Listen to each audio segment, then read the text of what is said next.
Hello student, मैं राहुल शर्मा आप सभी का विवेकानंद स्कूल की ऑनलाइन क्लास में स्वागत करता हूँ।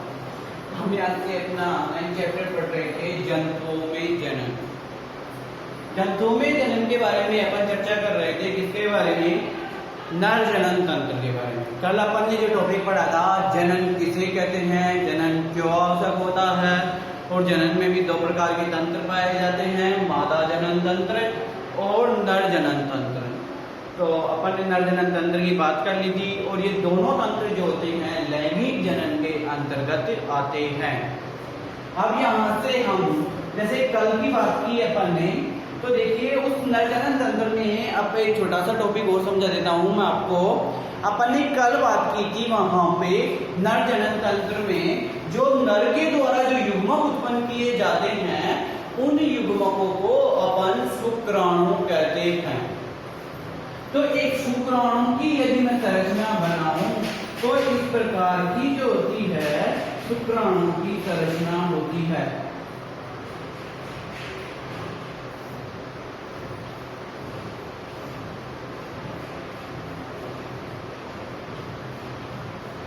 ये एक प्रकार के शुक्राणु की संरचना है। तो देखिए ये जो वाला भाग है, ऊपर वाला जो टॉप वाला भाग है, इसे शुक्राणु का सिर कहते हैं। ये शुक्राणु का क्या है? मध्य वाला भाग है, मध्य खंड कहते हैं इसको। तो इसको क्या कहते हैं? पूंछ कहते हैं। तो ये जो सिर वाला जो भाग है, ये क्या करता है?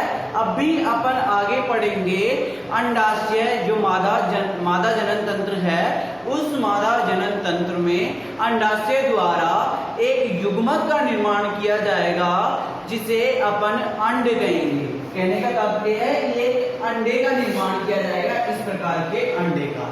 तो उस अंडे के अंदर घुसने के लिए ये शुक्राणु का सिर काम में लिया जाता है। ये मध्य वाला जो भाग है, इसमें क्या होता है? इसके शरीर को गति प्रदान करने के लिए ऊर्जा की आवश्यकता होती है। अभी आगे बढ़ेंगे कि ये जो है शुक्राणु कहां पर किस प्रकार गति करेगा। तो ये वाली जो है, इस वाले मध्य वाले भाग में एनर्जी रहती है, ऊर्जा रहती है इसके शरीर में बहुत ज्यादा, जो क्या करती है? इसको गति प्रदान करती है। और ये वाली जो पूंछ है, इसको तैरने में मदद करती है। जैसे जब क्या होगा, ये शुक्राणु गर्भाशय के अंदर जाएगा, तब जाकर ये गति करेगा, और गति करेगा तो इसकी पूंछ के माध्यम से ही ये आगे बढ़ पाएगा। तो ये तो बात कर ली अपन ने शुक्राणु की। अब अपन बात करते हैं मादा जनन तंत्र की।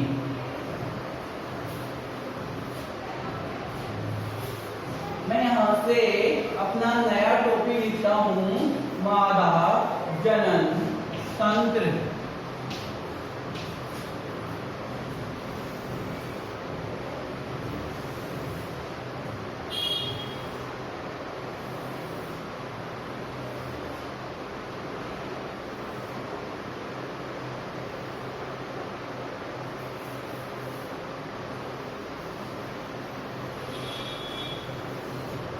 देखिए आप सभी को क्या करना है? ये डायग्राम तो बनाना ही बनाना है, और एक बार नहीं, इन जो भी दो डायग्राम है अपने इस चैप्टर में, इन दोनों डायग्रामों को 5-5 पर रफ में बनाना है।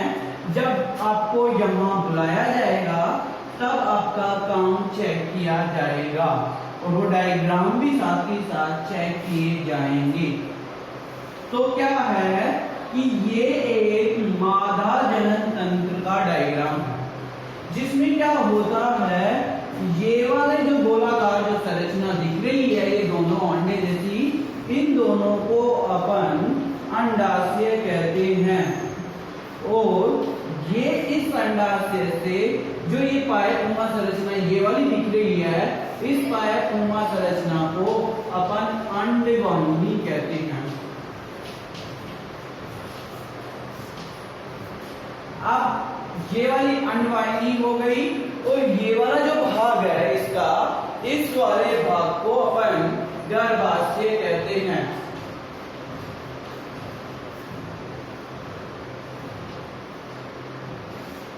क्या कह दिया अपन ने? इस वाले भाग को गर्भाशय कहते हैं।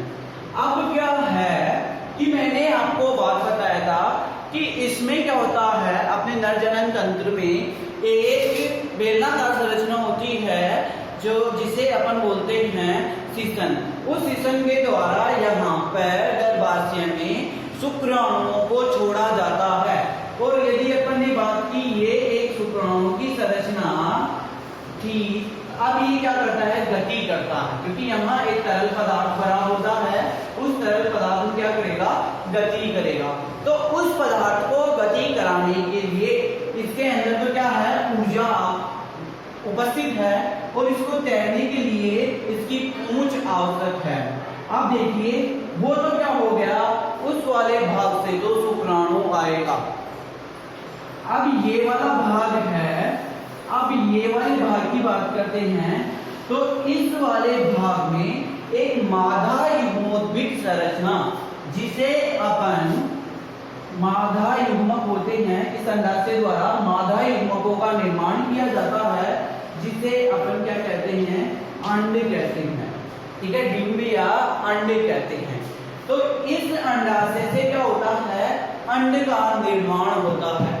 प्रत्येक मंत्र एक अंडाशय से एक अंड का निर्माण किया जाता है। जैसे क्या हुआ कि यहाँ से अंड का निर्माण हो गया, इस अंड का निर्माण होने के बाद में यहाँ से इस अंड को यहाँ छोड़ दिया जाता है। और अब क्या करेगी? ये जो अंडवाहिनी है, इस अंडाशय, इस अंड को यहाँ से लेकर इस अंडवाहिनी यहाँ तक या यहाँ तक लेकर जाती है। अब देखिए यदि क्या है, अब मैं सारे नोट्स लिखवा दूंगा, पहले जो है दोबारा बनाना पड़ेगा नहीं डायग्राम, जो समझा रहे हैं पहले यहाँ से क्लियर करो, फिर साथ के साथ हमको डेफिनेशन ही लिखने की दिक्कत है। अब देखिए ये क्या है, ये अंड जो है यहाँ से अंडाशय से जो रिलीज हुआ है, यहाँ से छूटा है ये, अब यहाँ से होता हुआ अंडवाहिनी से होता हुआ कहाँ चला जाता है? ये इस गर्भाशय में आता है। गर्भाशय में यदि अंड, ये अपन बात कर रहे हैं कि गर्भाशय में पहुंच जाता है अंड, तो क्या होता है? एक मादाओं में एक चक्र पाया जाता है, जिसे अपन रज्जोधर्म चक्र कहते हैं। इस रज्जोधर्म चक्र द्वारा इस अंड को बाहर निकाल दिया जाता है, और प्रत्येक मंथ 28 से 30 दिन के अंदर एक अंड का निर्माण किया जाता है। यदि अंड क्या हो, अंड का निर्माण हो जाता है, तो उसको 28वें दिन वापस गर्भाशय के द्वारा बाहर निकाल दिया जाता है। यदि क्या हुआ कि यदि शुक्राणु यहाँ चले गए, शुक्राणु यदि यहाँ चले गए मैथुन की क्रिया के दौरान, तो क्या होता है कि ये शुक्राणु यहाँ से गति करते हुए इस पथ पर इस अंड से मिल जाते हैं, और अंड और शुक्राणु दोनों के आपस में मिलने की क्रिया, दोनों के आपस में मिलने की क्रिया निषेचन कहलाती है। क्या कहलाएगी? निषेचन कहलाएगी। अब अपन बात करेंगे यहाँ आगे, निषेचन भी दो प्रकार के होते हैं, आंतरिक निषेचन और बाह्य निषेचन।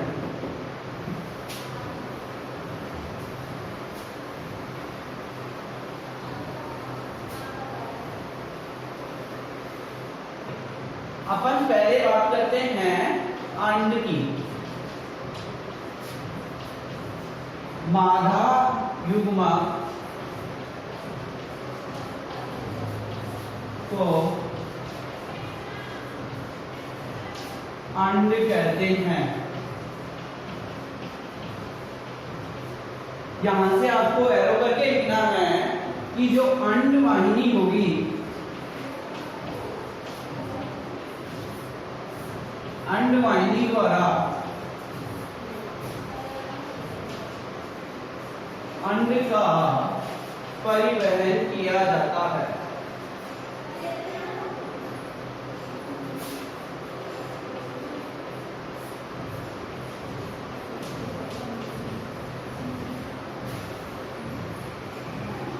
यहां से दूसरी लाइन में एरो करके लिखना है, गर्भाशय द्वारा मैथुन की क्रिया के दौरान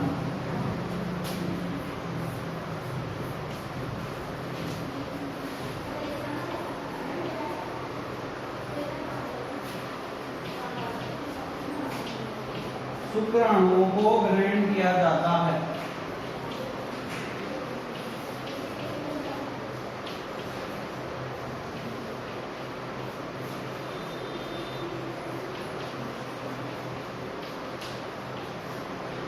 ये तो आपको इस वाले नोट्स में लिखना है, इस वाले टॉपिक में। अब यदि अपन आगे बात करेंगे निषेचन के बारे में, लेकिन मैं उससे पहले आपको एक टॉपिक और बता देता हूं यहाँ पे।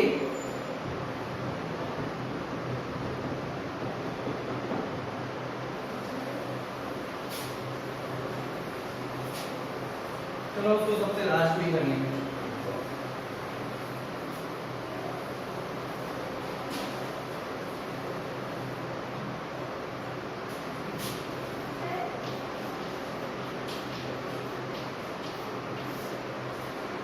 यहाँ अपन बात करेंगे, हाँ यहाँ अपन बात कर, अपन यहाँ निषेचन के बारे में बात कर रहे थे, तो पहले अपन क्या करेंगे, यहाँ निषेचन पढ़ेंगे। तो निषेचन जो होता है, देखिए जो अपन ने बात की है कि नर युग्मा और मादा युग्मा के आपस में मिलने की क्रिया क्या कहलाएगी, निषेचन कहलाएगी। अब यहाँ आप यह भी लिख सकते हो कि मादा युग्मक या नर युग्मक को एक परिभाषा तो ये हो गई, या फिर आप ये भी लिख सकते हो अंडाणु एवं शुक्राणुओं के मिलने की क्रिया निषेचन कहलाती है। आप दोनों लिख सकते हो, जो आपको बेटर लगे। यहाँ अपन ये लिखेंगे मादा युग्मक व नर युग्मक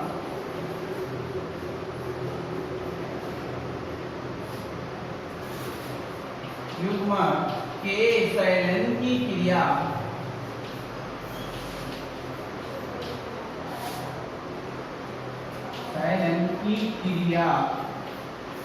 निषेचन कहलाती है।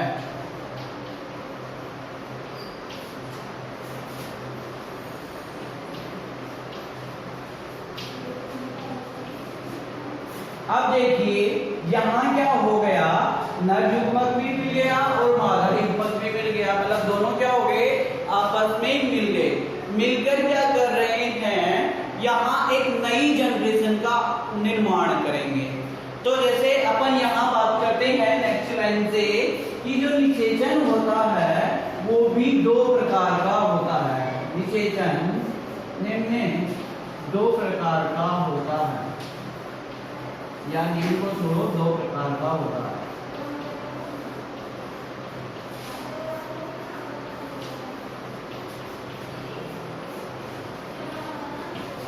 अब अपन फर्स्ट की बात करते हैं। फर्स्ट कौन सा होगा, एक तो होगा आंतरिक निषेचन, और अपन सेकंड की बात करते हैं तो सेकंड वाला होगा बाह्य निषेचन।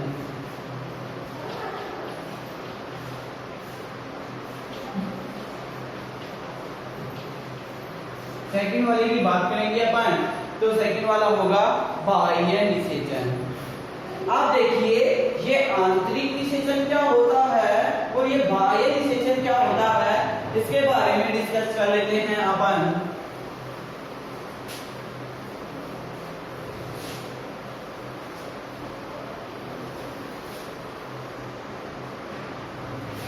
मैं यहां से अपना फर्स्ट टॉपिक लिखता हूं, आंतरिक निषेचन।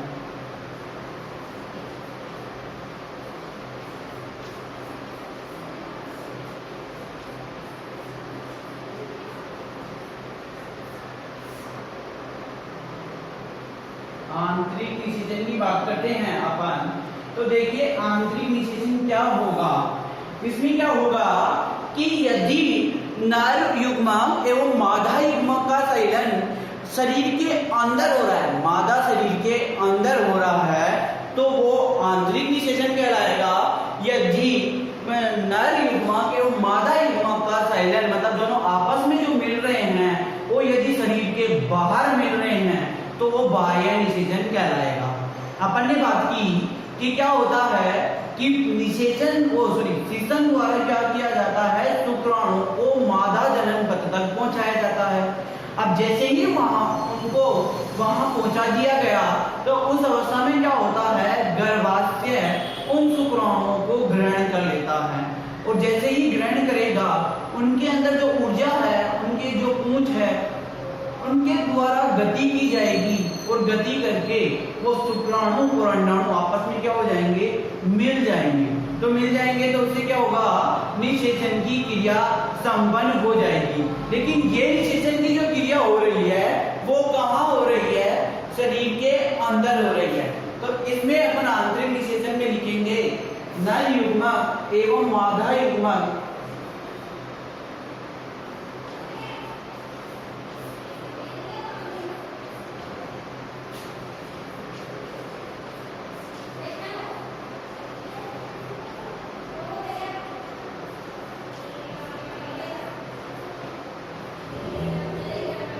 का चयन यदि मादा के शरीर के अंदर होता है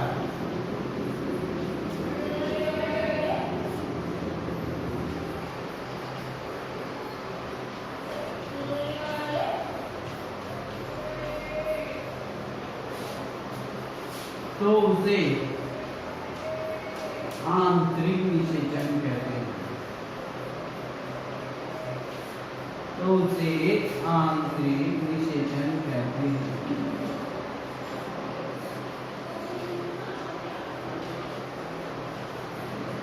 ठीक है, तो ये हो गया अपना आंतरिक निषेचन। अब इसमें क्या है, अपने 2 या 3 टॉपिक बचे हैं जिन्हें अपन कहेंगे भ्रूण गर्भ आंतरिक निषेचन के अंदर, जो अपन नेक्स्ट वीडियो में पढ़ेंगे। अभी अपना इतना टाइम हो गया, इससे आगे अपन कल बात करेंगे, फिर अपन बाह्य निषेचन के बारे में डिस्कस करेंगे। धन्यवाद।